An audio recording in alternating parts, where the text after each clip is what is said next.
2023 оны сүүлээр хойд хөрш Оросын холбооны улсад жинхэнэ утгаараа шууган тарьсан нэгэн олон ангид кино болох Слава Пацанагийн бодит түүх тус цувралд гарах Казанын үзэгдэл гэгдэх нийгмийн онцгой үзэгдлийн талаар болон киноны үйл явдал өрнөх 80-ад оны зөвлөлтийн Казан хотын гэмт бүлэглүүд гээд цувралын бодит түүхийн эргэн тойронтхыг өнөөдөр бүгдээрээ ярилцгаулна.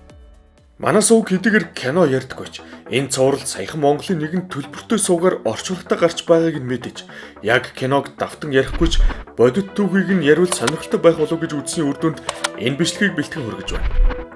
Слава Пацана цуврал нь зохиолч Роберт Гараевын ижил нэртэй номноос сэдвлэн хийгдсэн дэлгэцийн бүтээл билээ. Номонд цувралаас мэдээж арай өргөн хүрээг хамарч 1970-аас 2010-ад онуудын хоорондох зөвлөлт холбоот улсын болон Оросын холбооны улсын Татарстаны нийслэл Казан хотын гэмт бүлэглүүдийн түүхүүд, Казанский феномен буюу Казанын үзэгдэл гэх өсвөр насны хүүхдүүд хэрхэн гэмт бүлэглүүдийн гишүүд болж буй талаар болон тэдний цаашдын амьдрал хувь заяаг хэрхэн өрнөсөн талаар бодит түүхүүдийг өгүүлсэн юм. 1970-аас 80-ад он бол зөвлөлт холбоот улс төдийгүй дэлхийд даяар шинэ технологи, шинжлэх ухааны өсрөнгүй хөгжлөөр тодорхойлогддог цаг үе үлээ. Хэдий шинжлэх ухааны технологийн хөгжил хурдтай явж байсан ч энэ үед зөвлөлт холбоот улсад нийгмийн дороотол үүсэж эхэлж байсан гэж үздэг. Тэр л үед гудамжны бүлэглүүдээс гадна зарилсан лөөрийн бүлэглүүд ч үүсэж эдгээр нь цаашдаа улам газар авч өргөцсөөр зохион байгуулалттай гэмт бүлэглүүдийн эхлэлийг тавьцгааж байсан билээ. Нийгмийн энэ үзэгдлүүд нь зөвхөн Казан хотод ч биш, бүхэл зөвлөлт холбоот улс даяар үүсэж эхэлж байсан гэж хэлж болох ч татар хавийн бүс нутаг бусад газраасаа илүү онцгорч байв. Тухайн үед Казанд залуучууд тэр дундаа сургуулийн хүүхдүүд эдгээр гудамжны бүлэглүүдэд нэгдэж тодорхой хэмжээгээр гэмт хэрэгт холбогдоод эхэлж байсан явдал болон тэдгээр хүүхдүүдийн тоо хэмжээч гэсэн Казаныг бусад хотуудаас илүү онцгой газар болгон үзэх шалтгаан болж байлаа. Казанд өсвөр насны хүүхдүүд нэгдэж бүлэглэл үүсгэж тэдгээр бүлэглүүд нь хотынхоо гудамж дүүргээрээ хоорондоо ялгарч хил заагаа тогтоож байсан юм. Тэдгээр бүлэглүүд нь гишүүдийнхээ дийлэнхийнх нь амьдардаг гудамж дүүргийнхээ нэрээр нэрлэгдэж байжээ. Нэгэн судалгаа байдаг нь эд үедээ зөвхөн Казанд гэхэд нийт 90 орчим бүлэглүүд байсан гэдэг ба тэдний ихэнх нь 100 гаруй гишүүдтэй, ихэнх гишүүд нь сурагчид байсан гэх тоо баримт бий. Хэдийгээр орчин үед кино дэлгэцийн бүтээлүүдээр гэмт бүлэглүүд, гэмт хэрэгтнүүд тэдний үйл хэргийг сайн сайхан зүйл мэт өнгө аястай үзүүлэх явдал байдаг ч үнэн хэрэгтээ ард түмэн жирийн иргэд маш аимшигтай хэцүү цаг үеийг туулсан байдаг. Харин Слава Пацана цуврал буруу замаар будаа тээж буй гол дөрүүдээ гой сайхнаар үзүүлээгүй мэт санагдсан нь авууштай. Казанын үзэгдэл гэх энэ үзэгдлийг хожим нийгэм судлаач, нийгмийн үзэгдэл судлаач эрдэмтэн судлаачид хүртэл судалсан ч үүсэх болсон шалтгааныг нь яг таг тогтоогоогүй, нэгдсэн дүгнэлтэд хүрч чадаагүй байдаг. Эдгээр бүлэглүүд оршин тогтнож тодорхой гэмт хэргийн шинжтэй үйл хэргүүд явуулцгааж байсан ч жишээ нь ямар нэг томоохон зодон цохов эсвэл хэн нэгэн амиа алдах үед л олон нийтийн анхаарлыг илүүтэй татна. Харин тэр үед яг хэрэн буруутайг үнэн зөвөөр тогтоохч амаргүй байсан гэжээ. Учир нь асуудалд оролцсон хоёр тал хоёулаа бие биенээ буруутгаж өөрсдөө ямар ч гэм буруугүй нөхцөл байдлын золиослол болсон гэж итгүүлэхийг хичээдэг. Тэгэхээр маргаан зодоо нүдэний ч бодит шалтгааныг тогтооход амаргүй байхад бүтэн улс орон даяар үүсэх болсон энэ үзэгдэлд нэгдсэн ганц шалтгааныг тодорхойлно гэдэг нь боломжгүй шахуу байх нь ойлгомжтой. Нэгдсэн дүгнэлт байхгүй тул энэ үзэгдэл үүсэх болсон шалтгаануудыг таамагласан хамгийн сонирхолтой таамагуудаас үргэе. Томоохон судлаач эрдэмтдийн үзнээр Казанын үзэгдэл нь нийгэмд гэмт хэрэгтний амьдралыг гой сайхан зүйл мэтэр суртал хийж эхэлснээс эхэлдэг гэжээ. Йосеф Сталины үглийн дараа зөвлөлт холбоот улсад 1 сая гаруй ялтнуудыг сулалсан гэдэг байна. Харин тэр их ялтнууд нийгэмд шоронгийн гэмт этгээдүүдийн үзэл суртал ойлголтуудыг нэвтрүүлж бүрэн тогтоогүй хүүхдийн оюун ухаан гэмт хэрэгтний амьдрал сайн сайхан мэт пропагандад өртгөн амархан байсан гэв. Энэ нь яг 100% нөлөөсөн гэхгүй ч тодорхой хэмжээгээр нөлөөсөн байхыг үгүйсэхгүй. Гэмт бүлэглүүд үүсэх бас нэгэн шалтгаан байсан гэж үзнэ. Залуучууд хүүхдүүд нийгмийн хэн хэмжээтэй санал нэгдээгүй үндсэн дээр үүссэн гэдэг байна. Энэ таамаглал бол жирийн нэг зөвлөлтөй иргэний амьдрал хэтэрхий уйтгартай нэгэн хэвэн өмсөж зүүж идэж ууж байгаа нь ч маш энгийн тул хүүхэд залуучуудад энэ нь таалагдахгүй болж гэмт этгээдүүдийн амархан хүрдэг эд баялаг хангалуун амьдралд хүрэх гэж мөн энэ зам руу орсон байх гэдэг таамаглал. Нэг үгээр бол жирийн нэгэн Вовка энэ замыг сонгосноор ирээдүйд магадгүй гэмт бүлэглэлийн толгойлогч болж хангалуун эрх мэдэлтэй амьдрах бодит боломж гэж хүлээн авсных bizээ. Энэ нийгмийн дээд давхар руу гарах лифт гэсэн үг бөгөөд хамгийн сайн чаддаг зүйл нь гараараас авчихаас итерхгүй вовкад үүнээс өөр боломж байгаа ч үгүй гэхэд нэг буруутахгүй. Эдгээр таамаглууд дээр нэмээд гэмт бүлэглүүд гадны нөлөөтэй үүссэн гих таамаглууд байдаг нь хэд хувилдааны онол шиг сонсогдож болох ч мөн дурдахгүй өнгөрч болохгүй сонирхолтой үнцэг үлээ. Энэ төрлийн таамгийн эхний таамгаар бол дотоодын буюу өөрсдийнх нь нийгмийг аюулаас хамгаалах албаны зохион байгуулалтаар эдгээр бүлэглүүд үүссэн гэх таамаг юм. Нийгэмд байгаа асуудлаас хүүхэд залуус их хол байлгаж, оюун санааг нь өөр чиглэл татаж, өөр зүйлсээр тархийг нь завгүй байлгахын тулд энэ бүгдийг зохион байгуулсан байж болно гэв. Тухайн үедээ томоохон бүлэглүүдэд дандаа аюулаас хамгаалахын болон тусгай албатуудын нууц чиглүүлэгчд байсан гэх цуу яриа байдаг байснаа энэ таамаглалыг үнэмшилтэй болгодог байна. Тусгай албаныхан хариуцаж авсан бүлэглэлдээ өөр бусад өрсөлдөгч бүлэглүүдийнхэн талаар мэдээлэл дамжуулахаас гадна зарим хэрэгтэй хүмүүсийг нь уснаас уураа гаргахад нь тусалдаг байсан гэх амд амтсан яриа нүч байсан гэжээ. Бас нэгэн таамаглал амд амтсан яриа 90-ад онд ихэр гарах болсон нь Оросд болон зөвлөлт холбоот улсад үүсэж байсан маш олон гэмт бүлэглэл мафийнхны ард CIA буюу Америкийн тагнуулынхан байгаа.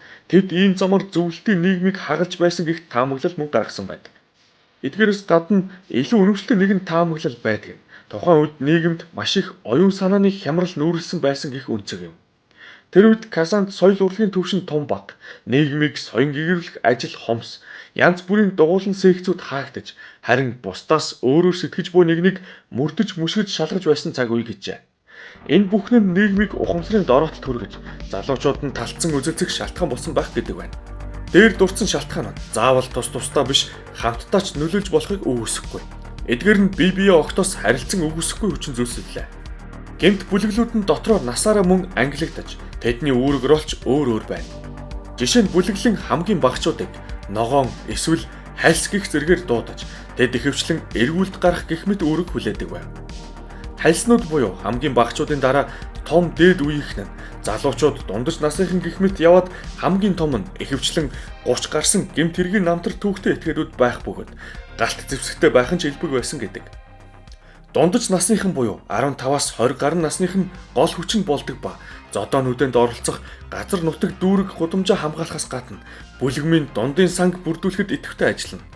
Ийм бүлэглүүдэд дотоод сан байсан нь голчлон сурагчдаас дээрэмдэж олсон задгаа мөнгнүүдээс бүртгэс гадна жижиг хулгай зэлгээний орлогч ордог байна. Хүүхдүүд анх бүлэглэлд илсгээд заавал давах ёстой шалгуур байдаг нь өөрөөсөө илүү нэгэнтэй нодрог зөрүүлэх. Заримдаа бүлэглэлийн зааж өгсөн гудамжаар яваа ямар ч хамаагүй хүнтэй зодтолдох шаардлагач гардаг байсан бол өөр бүлэгмийн хүнтэй ч үзэлцэх тохиолдлууд гардаг байсан гэжээ. Гэхдээ ихэвчлэн эсэж буй бүлэглэлийн нөхдүүд шинэ хүнээ сайн гихчин тоосыг нь гөвж өгөх нь элбэг байлаа. Харин бүлгэм хоорондын зодон бараг өдөр бүр янз бүрийн хэмжээд болдог байв. Эдгээр зодонд хутаг арматур, модон саваа зэрэгч ашиглагдах явдал байсан юм. Ийм хүүтэн зэвсгүүдээс гадна гар аргаар хийсэн жижигхэн тесрэх бодис хэрэгэлдэг байсан бөгөөд энэ нь гар бөмбөг шиг ажилдаг байсан ба үүнд нь гэмзэмгүй эргэж өртөх нь элбэг байлаа. Нийтийг хамарсан зодоонуудад 100 гаруй хүмүүс ч оролцсон гих баримтууд байсан ба тэдгээр тулаануудад янз бүрийн дүрм үйлчилдэг байсан юм. Жишээ нь хөл ашиглахгүй, газар дунсан нэгнийг зодохгүй, мөн хүнд гэмтэл учруулахгүй, амь насанд нь ч хүрч болохгүй гих дүрмүүд байдаг байсан ч ямар нэгэн мангуу нөхдүүд нэгнээ өгтлэн зодохоос эдгээр дүрмүүд мэдээж хамгаалж чаддаггүй байв. Хэдий бүлэглэлийн гишүүн болсон ч бодит байдал хүмүүрт таалагдаад байхгүй нь мэдээж. Зарим нэг нь буруу замаар будаа тээж эхэлснээ ойлгон бүлэглээс гарахыг хүсдэгч энэ нь тийм ч амар зүйл биш. Зүгээр л та хэдтэй найзлахаа боллоо гэд яваад өгч болохгүй. Хэрвээ тэгвэл бүлэглэлийнхэн чинь гэр орондтой нь ирж мөнгө төгрөг эд зүйлсийг чинь булааж нэхэж дээрэмдэж авах болно. Үүгээрч зогсохгүй. Өчигдрийн найз нөхдүүдтэй нь өнөөдөр нийлэн таныг зодож, урагч гэх мэтээр дайрч доромжилж, алхам тутамтай саад бэрхшээл үүсгдэг байна. Бүлэглэлийн ээлжид зодон цохионы үеэр толгойдоо хүнд гэмтэл авсан хүмүүсийг бүлэглэлийн амьдралд цаашид тохирохгүй гэж үзэн амар тавин орхидог байснаас гадна дараа нь ямар нэгэн байдлаар оролддоггүй байсанд бүлэгмээс гарах нууцхан хүсэлтэй хүмүүс тийм гэмтэл авахыг хүсдэг байсан гэжээ. Нэг ёсондоо гэмтэл авч гавьяаныхаа амралтанд гарч байгаа юм уу та? Хэдий бүлэгмийн гишүүд өөрсдөө хүсээгүй байсан ч бүлэгмээс мөнгө хөөж болдог байна.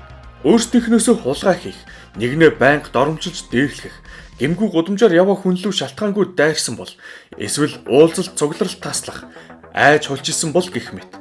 Тэд хэдийгээр гэмт бүлэглэлч гэсэн мансуурлах бодис хэрэгэлсэн нэгнээ мөн бүлэглээс хөөдөг байна. Ер нь ихэнх ийм бүлэглүүд эрүүл амьдралын хэм маягийг сахих нь элбэг байсан. Хэрв бүлэгмийн гишүүн арх тамхи хэрэглэсэн бол зодож шийдэгдэх бүлэглүүд ч байсан гэдэг. Ийм дүрмүүдээр бүлэглүүд жирийн хулгайнуудаас бас ялгарч байсан гэж хэлж болно. Гэхдээ ингэж хөөгцсөн нэг нь нэр хүндээ алдаж бүлэглийнхэнд зодуулахаас гадна түүнийг нулимх зэргээр гутаадаг байна. Харин дараа нь ийм гутагдсан нэг мөн л гудамжинд байнга дэвлэхээс гадна хуучин хамтран зүтгэгчд нь гарч барих хориотой гэдэг байв. Үүнээс гадна бүлэглийг орох бас нэгэн арга байсан нь саналаараа гарах болсноо хэлж бүлэгмийнхэн нь бүгд түүнийг зодох ёстой. Хэрвээ үүнийг нь давж чадвал бүлэглээ тайван орхих юм уу өөр бүлэглэлд шилжиж болдог байна. Харин давж чадахгүй нэг олон нийтийн өмнө мөн л гутаанд оромжилж зодож нөгөө гим хийгээд хөөгцсөн нөхдүүд шиг үздэг байсан гэжээ. Энэ бүгдээс дүгнвэл хэрвээ хэн нэгэн бүлэглэлийн амьдрал өөрт нь тохирохгүй юм байна гэж ойлгон тэндээс гарч жирийн амьдралд орохоор шийдсэн бол тунчиг амаргүй даваануудыг давах шаардлагатай болж байгааг та бүхэн харсан баг. Казанын үзэгдэл гэж нэрлэгдэж, гудамж бүрээр бүлэглэл байх тэр үед болсон хамгийн алдартай зодоонуудын нэг нь цэнхэр нууран дээр болсон зодоон гэж нэрлэдэг байна. Уг үйл явдал тухайн үед томоохон бүлэглүүд болох Гряс болон Шилка гэх бүлэглүүдийн дунд болжээ. Гэвч түүхэн зодоон болсон цаг хугацаа дээр хүмүүсийн ам зөрдөг нь хачирхалтай бөгөөд зарим нэг нь 1984 оны 1-р сард болсон гэдэг бол 1987 оны 1-р сард болсон гэх хүмүүс ч байдаг байна. Тэр домогт зодоон нийт хоёр талаасаа хэдэн зуун өсвөр насныхан оролцсон гэх мэдээ байдаг юм. Гэвч сүртэй зодооныг өгүүлсгсэн нэг хувилбар байдаг нь хоёр том бүлэг тухайн үед асуудлаа шийдэхээр хоёр талаасаа цэнхэр нуурын мөсөн дээр цугларсан ч ямар ч сүртэй зодоон цохон болоогүй толгойлогчд нь хил амаараа ойлголцоод бараг гар бариад цаалсан гэх хувилбарч байдаг байна. Мөн тэр үед нь ойрхон олон тооны цагдаа нар байсанд асуудал зодоондоо тулаагүй ч гэж үздэг гэв. Ихэнх хүмүүс нь тарцсан хонь үлдсэн хэдэн нөхдүүд нь хоорондоо зодтолдож цагдаа нар саллахаар ирэхэд цагдаа нартай ч зодтолдож тэнд байсан 10-аад нөхдүүд баригдаж бага хэмжээний ял авцаасан гэдэг. Хэдий ийм цэнхэр нуурын мөсөн дээрх зодоон нь ийм эргэлзээтэй түүхтэйч багсаг олныг хамарсан зодоон зохионууд байнга болдог байсан. Оролцогчид нь бие биенийхээ эсрэг гүйж байхтаа л ямар бүлэглэлийн хэн гихчүүтэй гар дүрлэх гэж байгааг мэддэг байсан ч гэдэг юм.